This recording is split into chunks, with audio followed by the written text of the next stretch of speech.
தேர்தலில் போட்டியிட விருப்ப மனு அளிக்காதவர்களுக்கு சீட் கிடையாது என்று இளங்கோவன் தெரிவித்துள்ளார்.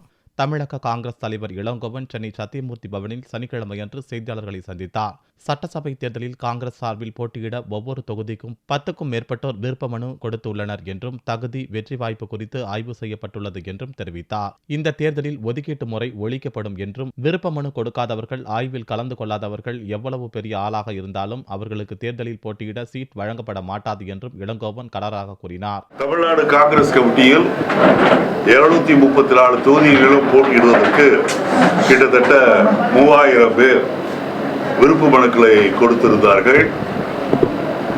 சராசரியாக ஒரு தொகுதிக்கு 10 பேருக்கு மேல் ஒவ்வொரு தொகுதியிலும் விருப்ப மனு கொடுத்திருந்தார்கள். அவர்கள் எல்லாம் கடந்த 2 நாட்களாக மாவட்ட அளவில் எல்லோரையும் நேர்காணலுக்கு வரவழைத்து அவர்களுடைய வெற்றி வாய்ப்பை குறித்து ஆராயப்பட்டது.